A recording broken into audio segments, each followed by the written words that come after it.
السلام علیکم ورحمۃ اللہ وبرکاتہ۔ الحمد للہ نحمده ونستعینه ونستغفره ونعوذ باللہ من شرور انفسنا ومن سیئات اعمالنا، من يهده الله فلا مضل له ومن يضلل فلا هادي له، وأشهد أن لا إله إلا الله وحده لا شريك له، وأشهد أن محمدا عبده ورسوله۔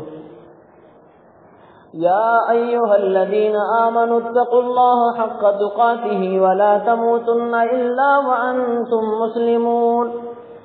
يا أيها الناس اتقوا ربكم الذي خلقكم من نفس واحدة وخلق منها زوجها وبث منهما رجالا كثيرا ونساء، واتقوا الله الذي تساءلون به والأرحام إن الله كان عليكم رقيبا۔ يا أيها الذين آمنوا اتقوا الله وقولوا قولا سديدا يصلح لكم أعمالكم ويغفر لكم ذنوبكم، ومن يطع الله ورسوله فقد فاز فوزا عظيما۔ أما بعد فإن خير الحديث كتاب الله، وخير الهدي هدي محمد صلى الله عليه وسلم، وشر الأمور محدثاتها وكل محدثة بدعة وكل بدعة ضلالة وكل ضلالة في النار۔ أعوذ بالله من الشيطان الرجيم، بسم الله الرحمن الرحيم۔ وأطيعوا الله ورسوله ولا تنازعوا فتفشلوا وتذهب ريحكم واصبروا إن الله مع الصابرين۔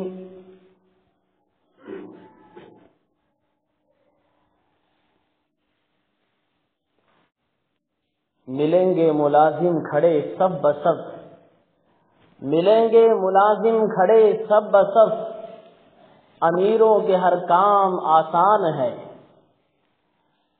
کام کو جائے یا بینک کو جائے غریب، ہمیشہ مفلس ہی پریشان ہے۔ محترم حضرات، اسلامی بھائی اور دوستوں، نوجوان ساتھیوں، آج ہمارے ملک کے جو حالات ہیں وہ کسی سے مخفی نہیں ہے، کسی سے پوشیدہ اور چھپا ہوا نہیں ہے۔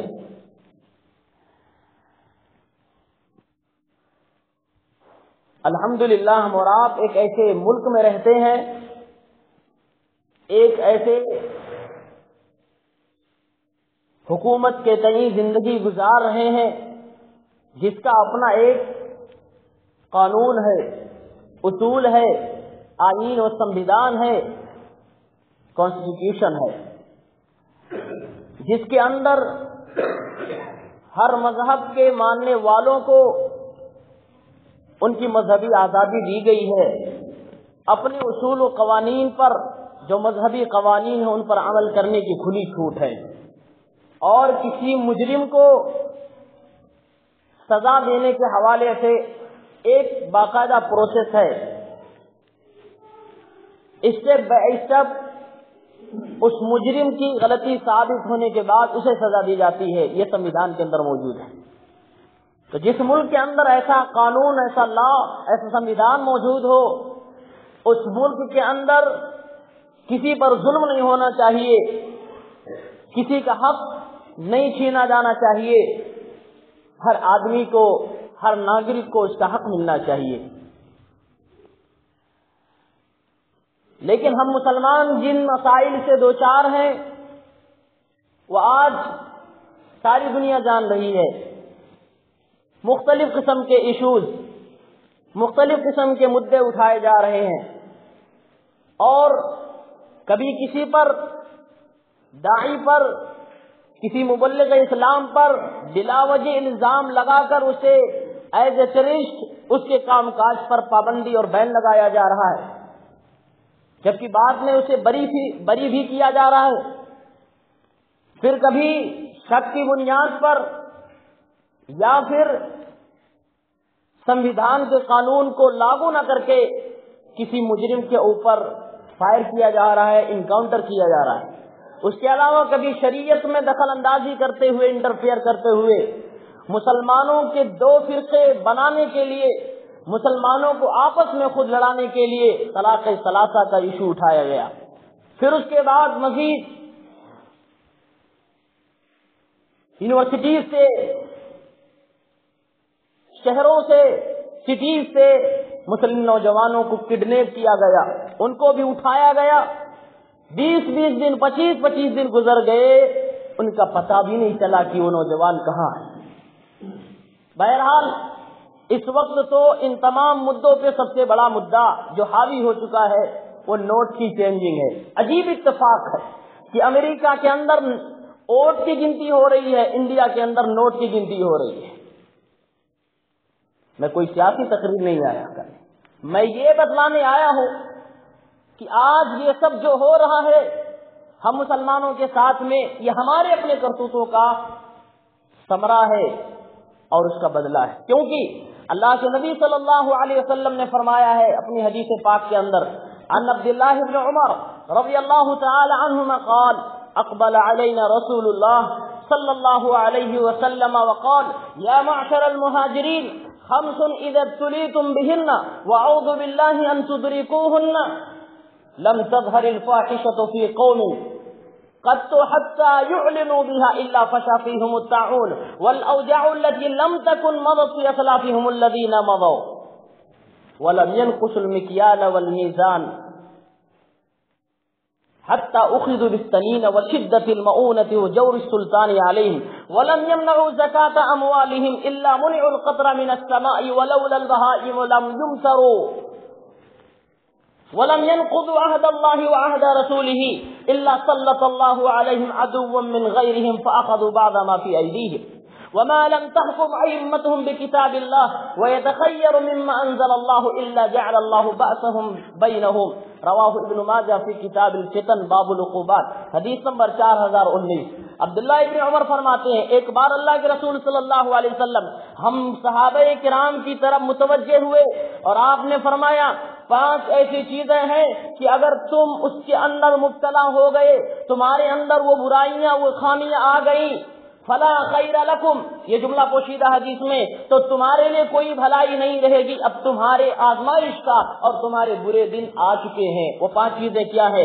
اللہ کے نبی نے جملہ مترجمہ کے طور پر یہ بھی فرمایا واعوذ باللہ ان تدرکوہن، میں اللہ تبارک تعالیٰ کی پناہ میں آتا ہوں، دعا کرتا ہوں کہ تم ان برائیوں کے اندر ملوث نہ ہونا۔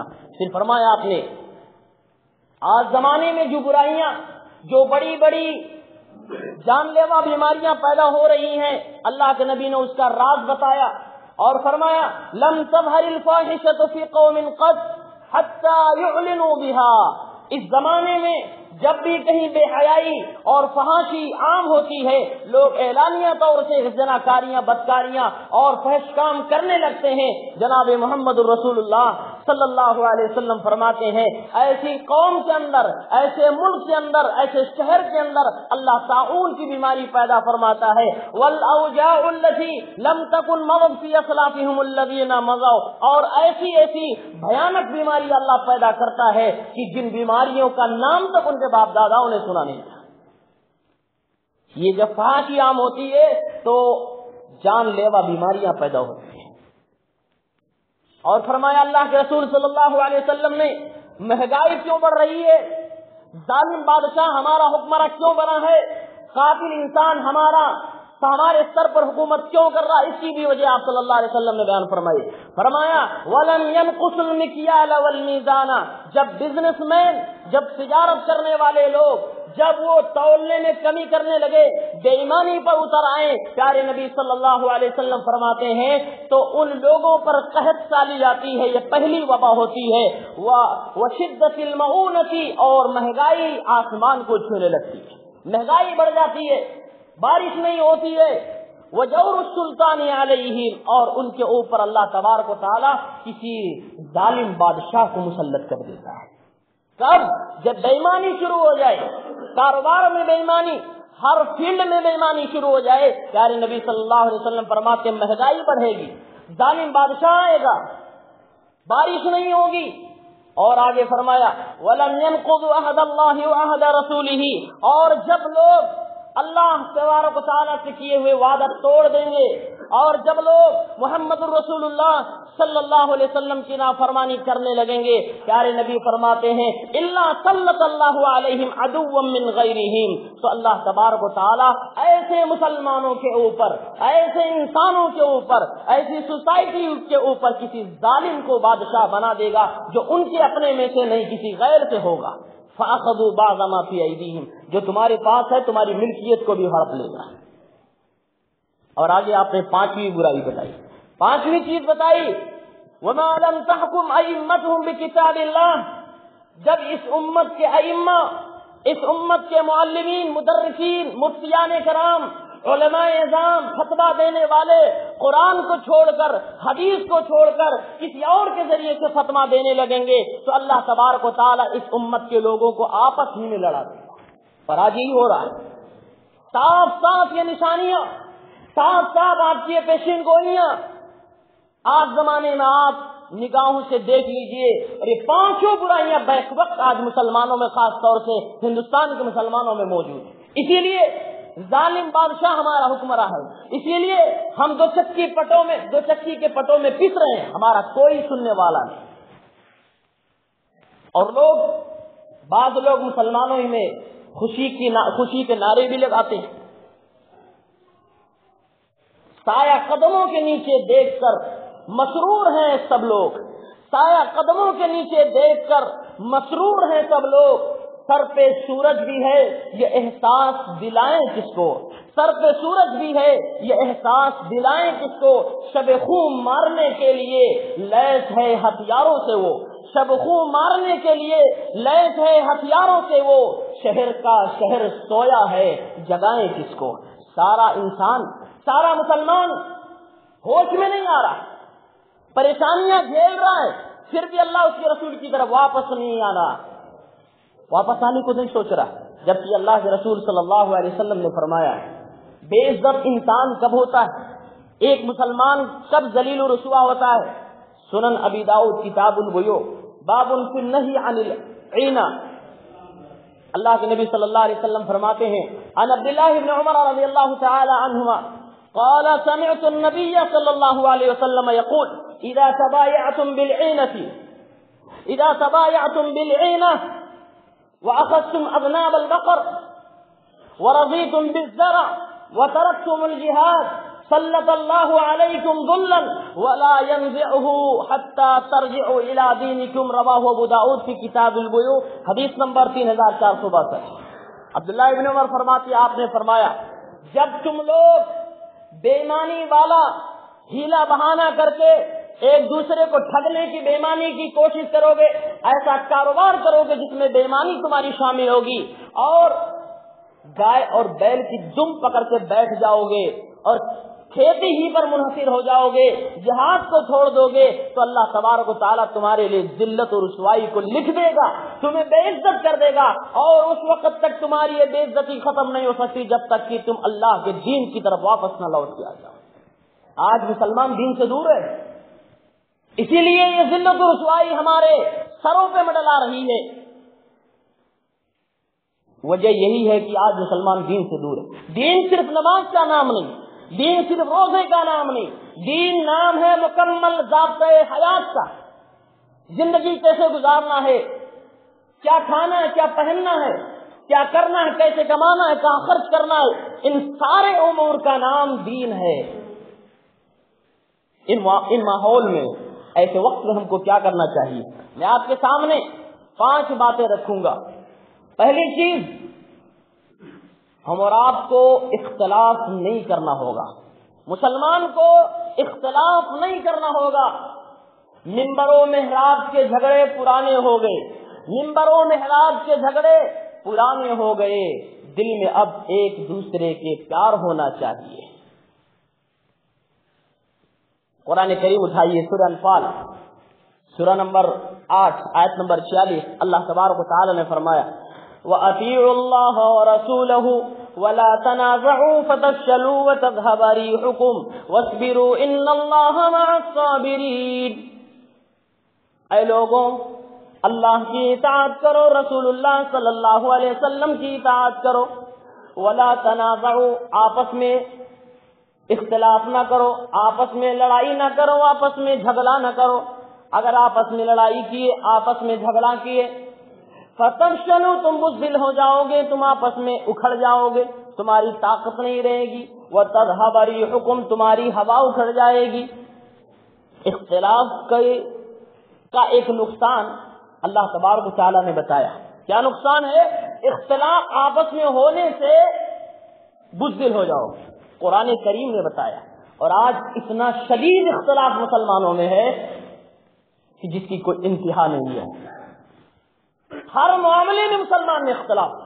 اور قرآن کہہ رہا ہے اگر اختلاف کیا تم نے تو کمزور بزدل ہو جاؤ گے، ہوا اکھڑ جائے گی، جو چاہے گا تم سے کہتے کرتے گزر جائے گا، کچھ نہیں کر پاؤ.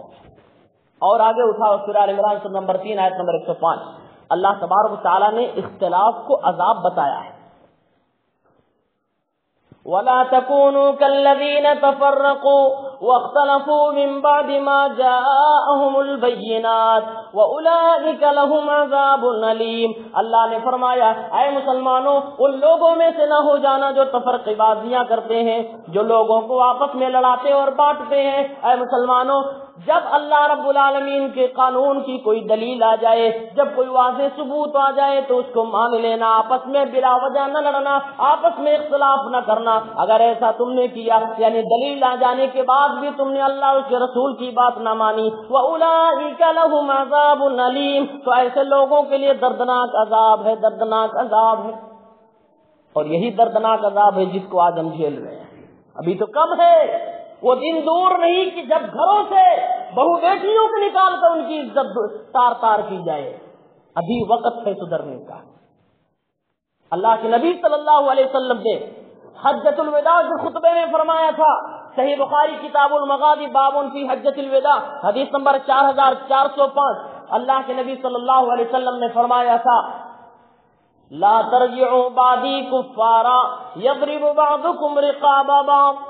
اے مسلمانوں میری ایک اپیل ہے، اے مسلمانوں میری ایک گزارش ہے، اے مسلمانوں تم سے میری ایک التماس ہے، اے میری امت کے لوگوں میری بات غور سے سن لو.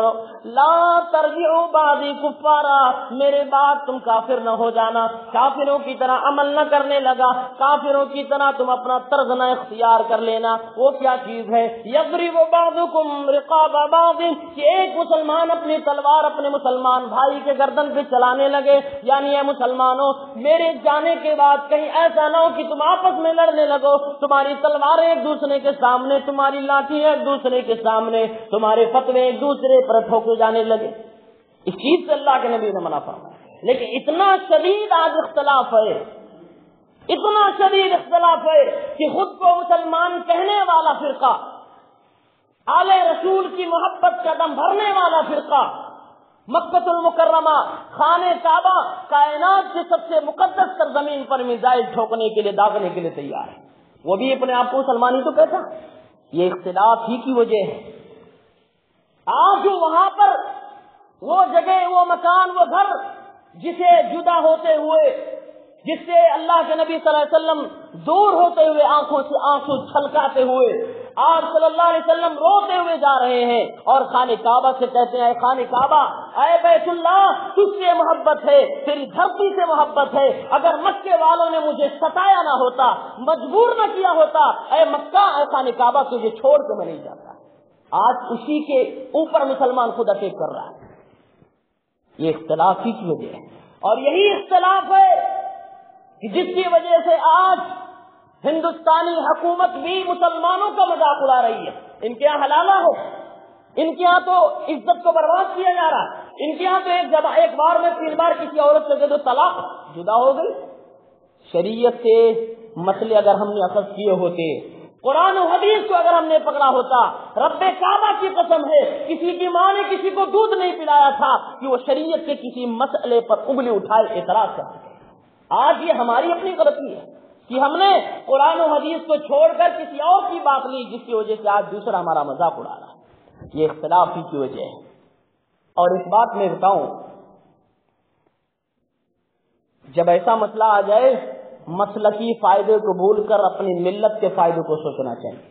لیکن کچھ دنوں پہلے آپ نے دیکھا ہوگا جب سلفیزم کو ٹیررسٹ قرار دیا جا رہا تھا تو ہمارے مسلم بھائیوں نے، ہندوستان کے لوگوں نے جا کے جلتی ہوئی آگ میں اور پٹرول ڈالنے کی کوشش کی تھی اور بتایا تھا ہاں ہندوستان کے بھی سلفی ٹیررسٹ ہیں، جبکہ اس کے کچھ دن کے بعد ہی وہ آیا کہ اہل حدیث چاہتے تو وہ بھی ان سے بدلہ لے سکتے تھے، لیکن نہیں، اہل حدیث ایسا نہیں ہے، وہ ملی فوائد کو، قوم کے فائدے کو سامنے رکھتا ہے، اپنا ذاتی نقصان ہو جائے قوم کا نقصان نہ ہونے پائے۔ اسی لیے آج طلاق ثلاثہ کے مسئلے میں مسلم پرسنل لا بورڈ کے ساتھ اہل حدیث کا بچہ ساتھی ہے۔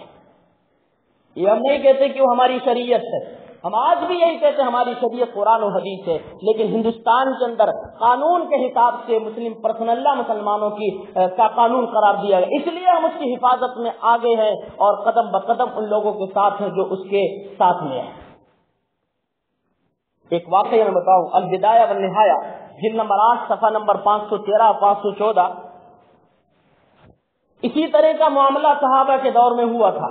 وہ معاملہ کیا تھا؟ حضرت امیر معاویہ اور حضرت علی میں سب کو معلوم ہے تھوڑی سی انبن اور چپکلش تھی، جمتا نہیں تھا۔ اب روم کے لوگوں نے جب دیکھا کہ مسلمانوں کی دو بڑی جماعتیں بن چکی ہیں، ایک امیر معاویہ کی، ایک حضرت علی، اختلاف ہو گیا، کمزور ہو گئی جماعت، چلو اس کمزوری کا فائدہ اٹھایا جائے، ان کے آپس میں لڑنے کے اختلاف کا فائدہ اٹھایا جائے۔ روم سے فوج چلی حضرت امیر معاویہ کے علاقے میں، کیا علی تو لڑنے آئیں گے نہیں امیر معاویہ کی طرف سے، اور چلو ان کے علاقوں میں قبضہ کیا جائے۔ حضرت امیر معاویہ نے یہ نہیں کہا کہ میں اکیلے لڑوں گا، بلکہ ایک لیٹر لکھا اس روم کے بادشاہ کے نام، اس کمانڈر کے نام، اور کہا واللہ لئن لم تنتہی وَإِن لَّمْ تَرْجِعْ إِلَىٰ بِلَادِكَ يَا لَعِينُ، اے کمبخت، اے لعین، یہ لعنتی شخص، اگر اللہ کی قسم تو واپس نہیں گیا، اگر تو اسلامی ملکوں پہ حملہ کرنے سے باز نہیں آیا، لَأَسْتَلِحَنَّ أَنَا وَابْنُ عَمِّي عَلَيْكَ، تو میں اور میرے چچا کا بیٹا یعنی حضرت علی دونوں اپنا اختلاف چھوڑ کر مل جائیں گے اور تیری ایک سے اینٹ بجا دیں گے، وَلَا أُخْرِجَنَّكَ مِن جَمِيعِ بِلَادِكَ، تیرے شہر سے بھی تجھے نکال دیں گے، وَلَا أُزَيِّقَنَّ عَلَيْكَ الْأَرْضَ بِمَا رَحُبَتْ، زمین کشادگی کے باوجود تیرے اوپر تنگ کر دیں گے۔ اس واقعے سے ہم کو کیا سبق ملا؟ آپ سیرنجی سے ہو، آپ سے اختلاف ہو، اس کو آپس ہی میں تک رہنے دیا جائے، جب سامنے دشمن آئے تو سب کو ملنے فوائد کے ناطے اور اپنے ایک قوم ہونے کے ناطے مل جانا چاہیے، اور سامنے دشمن کو ایک آواز میں جواب دینا چاہیے۔ لیکن آج یہ ہندوستان میں نہیں ہے۔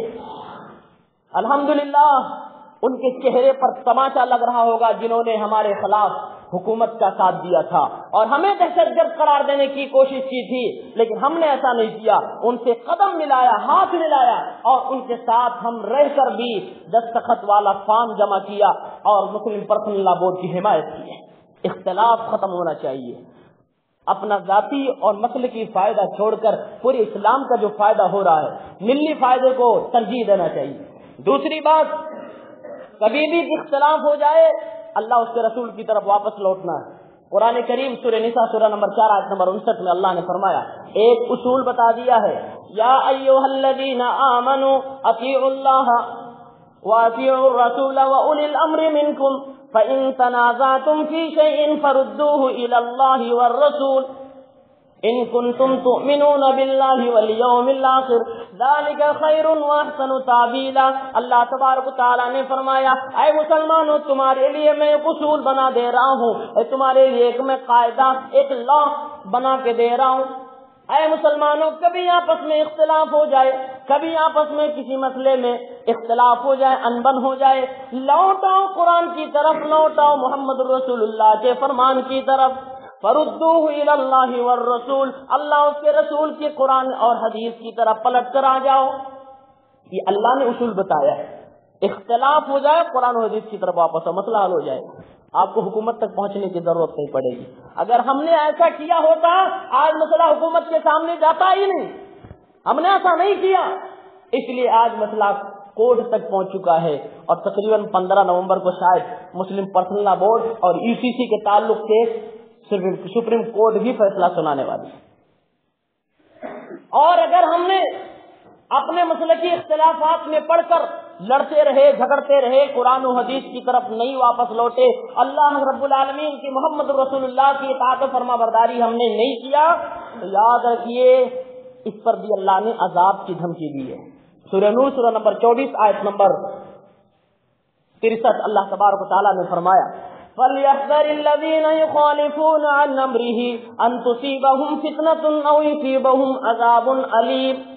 وہ لوگ جو اللہ کے رسول کے امر کی مخالفت کرتے ہیں، وہ لوگ جو اللہ کے رسول کی حدیث کی مخالفت کرتے ہیں، ان لوگوں کو چوکنا رہنا چاہیے، ان لوگوں کو ڈرنا چاہیے، ان لوگوں کو اس بات سے ڈرنا چاہیے کہیں ان پر کوئی فتنہ نہ آ جائے، کہیں ان پر کوئی اللہ کی طرف سے آزمائش نہ آ جائے، دردناک عذاب میں مبتلا نہ کر دیے جائیں. یعنی رسول اللہ کی مخالفت پر عذاب آ سکتا ہے. یہ آپ کا قرآن بتا رہا، ہمارا قرآن بتا رہا. اور نبی کے دور میں بھی ایسا ہوا ہے. سورہ آل عمران سورہ نمبر 3 آیت نمبر 153 اٹھائیے. آپ یاد کیجئے غزوہ احد کو، وہ غزوہ جس میں مسلمان کافروں سے لڑنے کے لیے گئے، لیکن شروع میں مسلمانوں کا پلڑا بھاری رہا. آپ صلی اللہ علیہ وسلم ایک کمانڈر ہونے کی حیثیت سے کچھ مسلمانوں کو آپ نے ایک پہاڑ پہ کھڑا کر دیا کہ یہاں سے تم ہلنا نہیں، ہماری بوٹیاں کر دی جائے، تم یہاں سے ہٹنا نہیں. لیکن وہ صحابہ کرام جب دیکھا مسلمانوں کا پلڑا بھاری ہو رہا ہے، لوگ مال غنیمت لوٹ رہے ہیں اور دولت جمع کر رہے ہیں، پہاڑی سے وہ صحابہ بھی اتر آئے، نبی کے حکم کی مخالفت کر بیٹھے. لوگوں پاسا پلٹ گیا، محمد رسول اللہ نرغے میں آ گئے. آپ کے ساتھ میں 9 یا 11 صحابی بچے تھے. اسی جنگ میں آپ کا دانت بھی تو شہید ہوا تھا. اسی جنگ میں آپ صلی اللہ علیہ وسلم کے چہرے پر تلوار بھی لگی تھی. یہی وہ جنگ ہے جس میں 70 صحابہ کرام شہید کیے گئے تھے. کیوں؟ ایک رسول کے، محمد رسول اللہ صلی اللہ علیہ وسلم کے ایک حکم کی مخالفت کی ہوئی. اسی لیے اللہ نے قرآن کریم کے اندر اسی کا نقشہ کھینچا ہے. اللہ رب العالمین نے فرمایا اذ تسعدون ولا تلؤون على احد والرسول يدعوكم في اخراكم فاصابكم غما بغم لكي لا تحزنوا على ما فاتكم ولا ما اصابكم. اللہ تبارک تعالی نے فرمایا جب تم لوگ چڑے دوڑے جا رہے تھے، یعنی جب پاسا پلٹ گیا اور اکثر مسلمان میدان جنگ چھوڑ کر بھاگنے لگے، اللہ کے نبی نرغے میں پھنس گئے، مشرکین کے کفار کے دائرے میں آ گئے، اور ہر مشرک یہی چاہتا تھا کہ محمد کا کام تمام کر دیا جائے. اسی جنگ میں یہ افواہ بھی اڑی تھی کہ محمد کو شہید کر دیا گیا.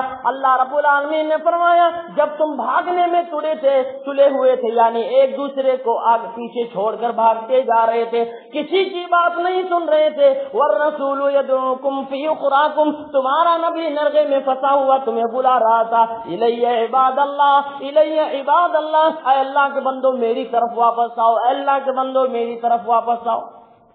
اس جنگ میں مسلمانوں کو کافی نقصان ہوا، 70 صحابہ شہید ہوئے، مال غنیمت بھی نہیں ملا، سامان بھی لوٹے گئے، نبی کا دانت بھی شہید کیا گیا، آپ پر تلوار بھی لگی.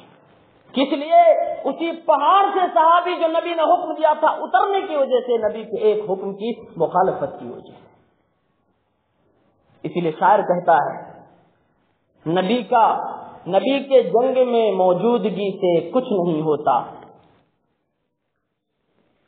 جو ٹوٹا ایک حکم نبی کا تو جیتی جنگ ہاری ہے. نبی کے جنگ میں موجودگی سے کچھ نہیں ہوتا. رسول اللہ بھی موجود ہے پھر بھی جنگ کا پاسا پلٹ رہا. کیوں؟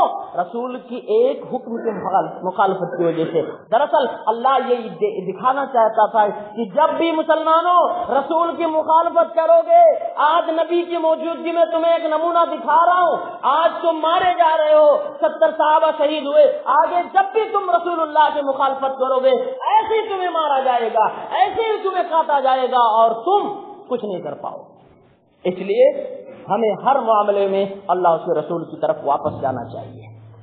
تیسری بات اللہ کا عذاب یہ اس لیے بھی آ رہا ہے، ہمیں حکومت اس لیے بھی نہیں مل رہی ہے کہ ہم آپ مشرک ہو چکے ہیں۔ قرآن اٹھائیے سورہ نور سورہ نمبر 24 آیت نمبر 55، اللہ تعالیٰ نے فرمایا وعد اللہ الذین آمنوا لیستخلفنہم فی الارض کما استخلف الذین من قبلہم وليمكنن لهم دینہم الذی ارتضى لهم وليبدلنہم من بعد خوفہم امنا۔ اللہ تبارک و تعالیٰ نے فرمایا اللہ رب العالمین کا وعدہ ہے ان لوگوں کے لیے جو ایمان لائے اور ان لوگوں کے لیے جنہوں نے عمل صالح کیا، نیک کام کیے، اللہ کا یہ پورا کا پورا وعدہ ہے کہ اللہ ان کو زمین میں اپنا خلیفہ بنائے گا، جیسے کہ پرانے لوگوں کو، پہلے کے لوگوں کو اللہ نے زمین کا خلیفہ بنایا تھا، اللہ انہیں بادشاہت عطا فرمائے گا جیسے پرانے لوگوں کو اللہ رب العالمین نے بادشاہت دی تھی، اور اللہ ان کے دین کو بھی غالب کرے گا، اللہ رب العالمین ان کے دین کا پرچار کرنے میں بھی مدد فرمائے گا۔ لیکن اللہ رب العالمین نے ایک شرط بتلا دی، وہ شرط کیا ہے یعبدوننی ولا یشرکون بی شیئا، لیکن میرے بندے میری عبادت کریں، میری عبادت میں کسی کو شریک نہ ٹھہرائے۔ اللہ رب العالمین کی عبادت ہوگی تب جا کے ہم کو خلافت مل سکتی ہے، حکومت مل سکتی ہے۔ اگر اللہ رب العالمین کی عبادت نہیں کر رہے ہم اور اللہ رب العالمین کی ذات میں، اس کی صفات میں، اس کی عبادات میں کسی کو شریک ٹھہرائے، ہم مشرک بن گئے، تو اللہ رب العالمین نے ہم سے یہ چیز چھین لی۔ یہ پوجے یہ بھی ہے۔ اور ایک بات یاد رکھیں، دنیا میں امن و سکون اس وقت تک نہیں آ سکتا جب تک شرک باقی ہے۔ سورہ انعام سورہ نمبر 6 آیت نمبر 82 کے اندر اللہ نے فرمایا الذین آمنوا ولم یلبسوا ایمانہم بظلم اولئک لہم الامن وہم مہتدون، جو لوگ ایمان لائے اور اپنے ایمان کے ساتھ میں شرک کی ملاوٹ نہیں کی تو انہی لوگوں کے لیے امن ہے، یہی لوگ ہدایت یافتہ ہیں۔ امن و سکون، پیسفل ایریا اور سٹی اسی وقت بن سکتا ہے جب اللہ رب العالمین کی اوپر ایمان کے ساتھ اللہ کی ذات میں شرک نہ کیا جائے، اللہ کے ساتھ شرک نہ کیا جائے۔ ایک بات یاد رکھیں، لیکن معاملہ یہاں الٹا ہے۔ شرک آج مسلمان یہ سمجھ رہا ہے کہ بت کے سامنے سر جھکانے ہی کو شرک کہتے ہیں، حالانکہ صرف یہ شرک نہیں ہے، اللہ کو چھوڑ کر کسی اور سے دعا کرنا بھی شرک ہے، اللہ کو چھوڑ کر کسی اور کو مدد کے لیے پکارنا بھی شرک ہے، اللہ کو چھوڑ کر کسی اور پر بھروسہ کرنا بھی شرک ہے، اللہ کو چھوڑ کر کسی اور کی قسم کھانا بھی شرک ہے، اللہ کو چھوڑ کر کسی اور کے لیے نظر و نیاز پیش کرنا بھی شرک ہے، رب کو چھوڑ کر کسی اور کی چوکھٹ پہ جانا بھی شرک ہے۔ آج ہم یہ تمام شرک کر رہے ہیں۔ دعا کرنے کی ضرورت ہوتی ہے تو غیروں کے سامنے ہم دعا کرتے ہیں اور فلاں خلا کا وسیلہ بنا کر ان سے دعائیں کرتے ہیں، اس لیے اللہ تبارک و تعالیٰ کی ذات میں، اس کی عبادات میں ہم شرک کر رہے ہیں۔ اللہ ہم سے ناراض ہے، اس اللہ کو منانے کی ضرورت ہے۔ صحابہ نے، رسول اللہ نے جب دعائیں اللہ سے کی، عبادت اللہ سے کی، تو اللہ تبارک و تعالیٰ نے مسلمانوں کی مدد کے لیے آسمان سے 1000 فرشتے بھی نازل فرما دیے۔ سورہ نام اٹھائیے، سورہ انفال سورہ نمبر 8 آیت نمبر 9، اللہ تبارک و تعالیٰ نے فرمایا اذ تستغیثون ربکم فاستجاب لکم انی ممدکم بألف من الملائکۃ مردفین۔ اے مسلمانوں، جب تم نے اللہ سے مدد مانگی جنگ بدر میں، وہ جنگ بدر جب مسلمانوں کی تعداد 313 ہے اور اس کا 3 گنا کفار 1000 ہے، اللہ رب العالمین فرماتا ہے یاد کرو اس جنگ کو، یاد کرو میدان بدر کی کہانی کو کہ جب تم 313 تھے، مدد کے لیے اللہ رب العالمین کو تم نے پکارا، اللہ فرماتا ہے تمہاری دعا قبول کر لی گئی، انی ممدکم بألف من الملائکۃ مردفین، ہم نے 1000 فرشتوں کو باری باری تمہاری مدد کے لیے زمین پر بھیج دیا۔ یہ وہی جنگ ہے جس میں اللہ کے نبی ایک کمرے کے اندر بند ہو کر، ایک حجرے کے اندر بند ہو کر، اللہ کے نبی صلی اللہ علیہ وسلم اللہ رب العالمین سے رو رو کر دعائیں کر رہے تھے۔ مسلمان جنگ کے لیے صفوں میں کھڑے ہیں، اور ہاتھ میں کوئی ہتھیار نہیں، ساتھ میں بچے اور بوڑھے بھی ہیں، جوان بھی ہیں، گھوڑ سواری بھی نہیں، ہتھیار بھی نہیں، اور سامنے کا دشمن جو ہے اس کے ہاتھ میں ہتھیار بھی ہے، ساری چیزیں موجود ہیں، نوجوان بھی ہے، اور اس کا 3 گنا 1000 کی تعداد بھی ہے۔ اللہ کے نبی یہ منظر دیکھ کر اللہ کے نبی سجدے میں جاتے ہیں، دعا فرماتے ہیں، اللہم انجز لی ما وعدتنی، اللہم آتی ما وعدتنی، اللہم ان تہلک هذه العصابة من اہل الاسلام لا تعبد فی الارض۔ اے اللہ رب العالمین، جو تو نے وعدہ کیا تھا آج تو کر کے دکھا دے۔ اے پروردگار، جو مسلمانوں کی عزت و آبرو کی حفاظت کیا تو نے وعدہ کیا وہ کر کے دکھا دے۔ اے اللہ، اگر یہ 313 کی جماعت جو تھوڑی سی جماعت ہے اگر آج مار دی گئی تو 1000 کے نرغے میں آ کر اپنی گردن قلم کروا دی گئی، اے اللہ اگر یہ جماعت ہلاک کر دی گئی قیامت تک اس دھرتی پر تیری عبادت نہ ہوگی۔ پیارے نبی نے دعا کی، اللہ سے مدد مانگی، اللہ سے، رب نے مدد کر دیا۔ اللہ تبارک و تعالیٰ نے 1000 فرشتوں کو زمین پر اتارا، 313 بھی 1000 کو ایسے مارے، ایسے چھکے چھڑائے کہ میدان چھوڑ کر بھاگ گئے۔ اس لیے دعائیں بھی رب سے ہونی چاہیے۔ آج توحید ہماری بنیاد بھی ہے، ہماری پہچان بھی ہے، ہم نے پہچان بھی کھو دی، بنیاد بھی ڈھا دی۔ اس لیے ہر جگہ ہم مارے جا رہے ہیں، ہر جگہ ہم رسوا ہیں، ہر جگہ ہم ذلیل ہیں، کیونکہ اللہ کے نہیں بنے تو اللہ ہمارا کیسے بن سکتا ہے؟ اللہ اپنے موحد بندوں کی مدد کا وعدہ کرتا ہے، مشرک لوگوں کی مدد کا وعدہ اللہ نے نہیں کیا ہے۔ چوتھا کام، واویلا تو سب مچا رہے ہیں، پریشانی آتی ہے، ہر کوئی چیختا چلاتا ہے، ارے کچھ کرنے کی بھی تمنا کس کے اندر ہے؟ قوم کے لیے، ملک کے لیے، مذہب کے لیے، دین کے لیے، اپنی بیوی بچوں کی عزت و آبرو کی حفاظت کے لیے، اپنے جان مال کی حفاظت کے لیے کس نے کیا تیاری کی ہے؟ تیاری کسی کے پاس نہیں، صرف پیسہ کمانے سے تیاری نہیں ہوتی ہے۔ آج کوئی کیس ہوتا ہے کسی مسلمان پر، اس کیس کو لڑنے والا وکیل غیر مسلم ہے، جج کے عہدے پہ مسلمان کیوں نہیں پہنچ رہا ہے؟ آج ایس پی کیوں مسلمان نہیں بن پا رہا ہے؟ تعلیم میں مسلمان اتنا پیچھے ہو گیا، رپورٹ بتاتی ہے کہ اس ملک کا سب سے نچلا جو طبقہ ہے، شودر سے بھی زیادہ پرسنٹیج میں مسلمانوں کی تعلیم ایجوکیشن میں یہ کم ہے۔ کہاں گئی تعلیم؟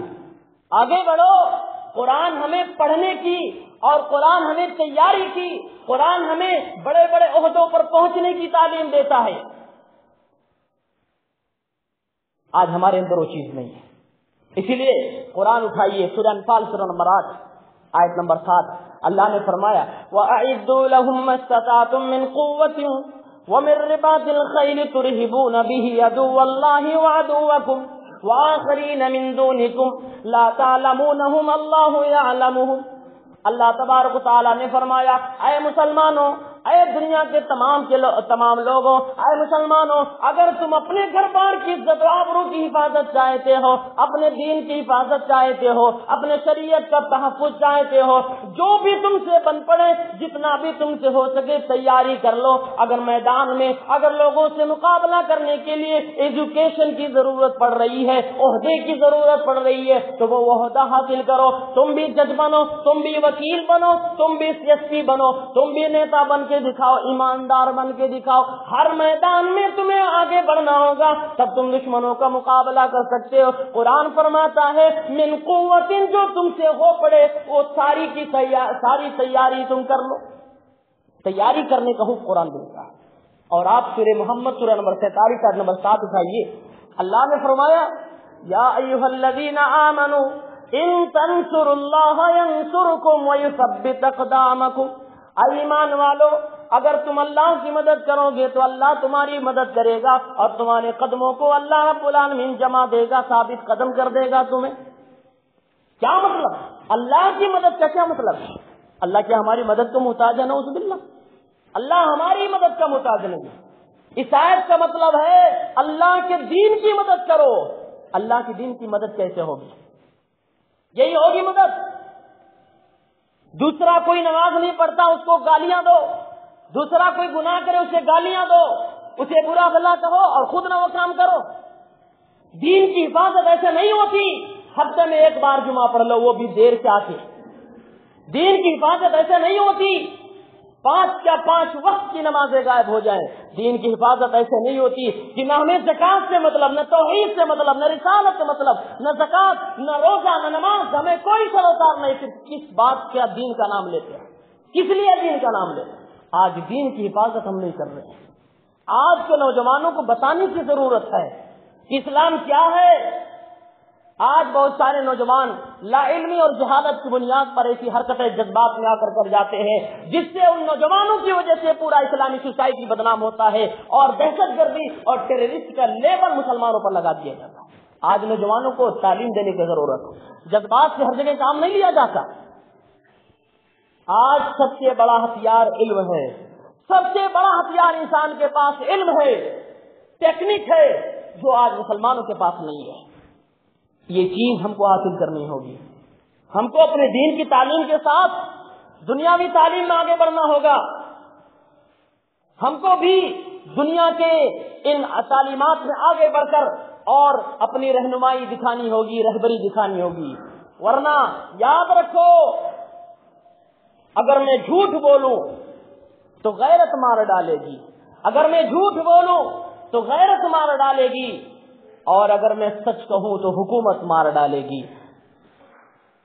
ہوشیار رہنا اے ہندوستان کے مسلمانوں، ورنہ انکاؤنٹر میں تمہیں سیاست مار ڈالے گی. یاد رکھو، اپنے آپ کی حفاظت کرنے کی ضرورت ہے. غلط قدم نہ کبھی اٹھایا جائے. قوم سے محبت، ملک سے محبت، دین کی حفاظت، اور ہم اور آپ کو قانون سنویدھان کے دائرے میں اگر پر دین کی حفاظت کر سکتے ہیں. ہمیں بلا وجہ سے خرافات کرنے کی ضرورت نہیں، فساد کرنے کی ضرورت نہیں. سنویدھان ہمیں یہ لا بتاتا ہے، یہ آرڈر دے رہا ہے کہ ہندوستان کا ہر ناگرک، ہر سٹیزن اپنے دھرم پر کھلم کھلا عمل کر سکتا ہے. عمل ہی نہیں، صرف اس کو پرچار بھی کر سکتا ہے. یہ سنویدھان ہم کو دے رہا ہے. سنویدھان کی بھی جانکاری لو، قرآن و حدیث کیا کہہ رہا ہے اس کی بھی جانکاری لو. غیروں کو بتاؤ کہ اسلام کیا ہے. اسلام و ٹیررسٹ نہیں ہو سکتا. جس اسلام کے اندر زیادہ پانی بہانا منع کیا گیا ہو، اس اسلام میں خون بہانا کہیں اجازت دی جا سکتی ہے؟ پانی فضول خرچی اس سے منع کیا گیا، خون بہانے کی اجازت کہاں سے اسلام میں سکتی ہے؟ جو اسلام جانور کتا بلی کے ساتھ بھی رحم کرنے پر جنت و جہنم کی سرٹیفکیٹ دے رہا ہے، اس اسلام کو دہشت گرد کس زبان سے کہا جائے؟ یہ تعلیم آج خود سیکھنی ہے، امت کو پہچانا ہے. لہذا اس بات پر ہم کو سوچنا چاہیے. 5ویں چیز جو سب سے اہم چیز ہے، ہم اور آپ کو آخرت کی فکر ہونی چاہیے. کیونکہ دنیا جب ہمیں ستائے گی، دولت کے پیچھے بھاگیں گے، کرسی کے پیچھے بھاگیں گے، دین ہم سے چھوٹ جائے گا. اسی لیے اللہ کے نبی صلی اللہ علیہ وسلم نے سنن نبی داؤد کتاب الملاحی حدیث نمبر 4297 کے اندر فرمایا، ان ثوبان رضی اللہ تعالی عنہ قال قال النبي صلی اللہ علیہ وسلم يوشك الامم ان تداع عليكم كما تداع الاكلة الى قصعتها فقال قائل ومن قلة نحن يومئذ يا رسول الله قال بل انتم كثير ولكنكم غثاء كغثاء السيل ولا ينزعن الله من صدور عدوكم المهابة ولا يقذفن الله في قلوبكم الوهن فقال قائل يا رسول الله وما الوهن قال الموت وحب الدنيا وكراهية الموت. رواہ البخاری کی کتاب الملاحل.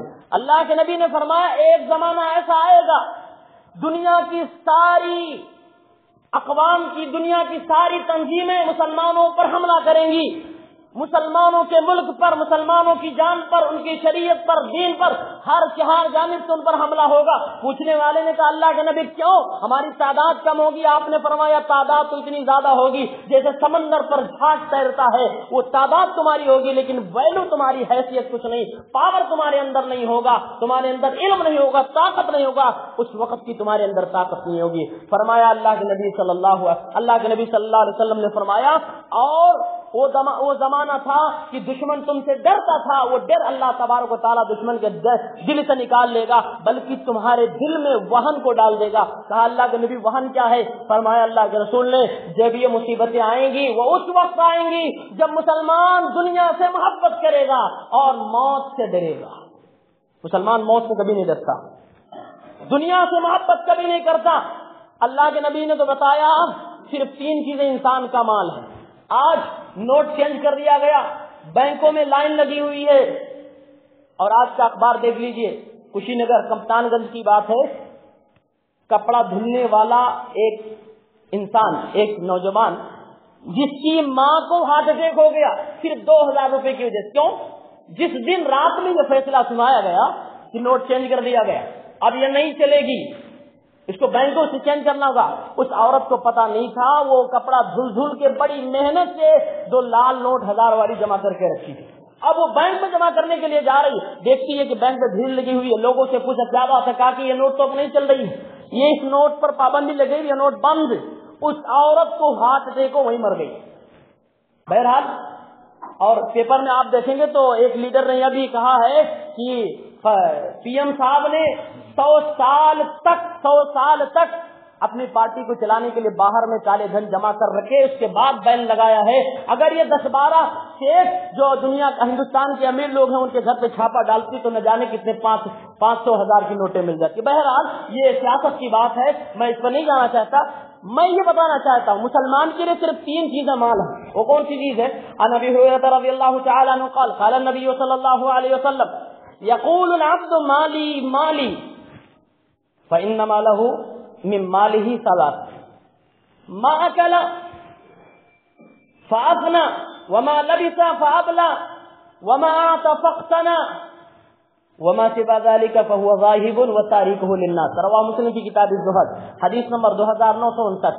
ابو ہریرہ رضی اللہ عنہ فرماتے ہیں اللہ کے رسول نے فرمایا، بندہ کہتا ہے مال، میرا مال، میری پراپرٹی، میری جائیداد، میرا بیلنس، حالانکہ اس بندے کو پتا ہونا چاہیے اس کا مال صرف 3 ہے۔ وہ 3 کیا ہے؟ ما اکل، جو کھا لیا، وما لبس، جو پہن لیا، وما آتا، اور جو کسی کو صدقے میں، خیرات میں، دان پنیہ میں دے دیا۔ یہی 3 چیزیں جو انسان کے مال ہے، یہ بیلنس کسی کا نہیں ہوتا۔ وما سوى ذلك فهو ذاهب، جو اس کے علاوہ کوئی اور بھی ہو، بیلنس ہو، پراپرٹی ہو، گھر ہو، مکان ہو، جائیداد ہو، کچھ بھی ہو، اللہ کے نبی فرماتے ہیں وہ لوگوں کے لیے چھوڑ کے جانے والا ہے، وہ اس کا مال نہیں ہے۔ اور ایک چیز اس نوٹ کی چینجنگ سے آپ سبق حاصل کر سکتے ہیں، وہ سبق کیا ہے؟ آج لوگوں نے نہ جانے کتنے پیسے جمع کر کے اپنے گھر میں رکھے، وائٹ پیسہ رہا ہو یا بلیک پیسہ رہا ہو، اس سے ہم کو مطلب نہیں، بہرحال اس کو اپنے فائدے کے لیے رکھا، کل کو ہم اس کو خرچ کریں گے، کچھ لیں گے، لیکن نوٹ بند کر دی گئی، اس کو ویلو ختم، وہ نوٹ کچھ ویلو نہیں رکھ رہی ہے۔ اس سے سبق حاصل کرنا چاہیے، کل کو جو آج ہم اعمال کر رہے ہیں، سمجھ رہے ہیں کہ اچھا ہو رہا ہے، سمجھ رہے نیکی کر رہے ہیں، اللہ کے دربار میں پہنچ گئے اور اللہ نے کہہ دیا کہ تیرے یہ اعمال نہیں قبول کیے جائیں گے، تیرے ان اعمال کی کوئی ویلو نہیں ہے، اسی نوٹ کی طرح اس وقت کیا کرو گے؟ آج تو ٹائم دیا گیا، 30 دسمبر تک تم اپنا پیسہ چینج کر سکتے ہو، بینک میں جمع کر سکتے، دوسری نوٹ لے سکتے ہو، وہاں کوئی ٹائم نہیں ہوا۔ قرآن اٹھائیے سورہ فرقان سورہ نمبر 25 آیت نمبر 23، اللہ تبارک و تعالیٰ نے فرمایا وَقَدِمْنَا إِلَىٰ مَا عَمِلُوا مِنْ عَمَلٍ فَجَعَلْنَاهُ هَبَاءً مَنْثُورًا۔ جب دنیا کا انسان اللہ کے سامنے اپنے نامہ اعمال کو لے کر جائے گا، نیکیاں بھی ہوں گی، وہ دان پن بھی کر کے گیا ہوگا، لیکن رسول اللہ کے طریقے پر نہیں ہوگا، عبادت بھی کر کے گیا ہوگا، اللہ فرماتے ہیں اس کی خامیوں کی وجہ سے، کمیوں کی وجہ سے فَجَعَلْنَاهُ هَبَاءً مَنْثُورًا، میں اس کی ساری نیکیوں کو راکھ بنا کر اڑا دوں گا، خراب کر دوں گا، کوئی اس کو ویلو نہیں دوں گا۔ وہاں تو کوئی ٹائم نہیں، یا 50 دن کا ٹائم ہے، انسان کہے گا اللہ ایک بار چانس سے دوبارہ جا کے نیکیاں لے جاؤں، اوریجنل لے جاؤں گا، اللہ فرمائیں گے اخسؤوا ولا تکلمون، نظروں سے دور ہو جا، بات بھی نہ کر مجھ سے، ٹائم ملنے کی دور کی بات ہے۔ یہ سبق ہم کو لینا چاہیے۔ آج دنیا کے نوٹ چینج کر دی گئی، اس کی ویلو ختم کر دی گئی، ہر کوئی پریشان ہو گیا، وہاں اگر اللہ نے کہہ دیا تیری نیکیاں قبول نہیں، کیا کریں گے؟ اب انہی باتوں پر میں اپنی بات ختم کرتا ہوں اور اللہ رب العالمین سے دعا کرتا ہوں اللہ العالمین ہم مسلمانوں کی عزت و آبرو اور دین کی حفاظت فرما دے۔ اللہ العالمین ہم سب کو ہوش سے ناخون لینے کی توفیق عنایت فرما، ہم سب کو تعلیم میں آگے بڑھنے کی توفیق عنایت فرما، آمین یا رب العالمین۔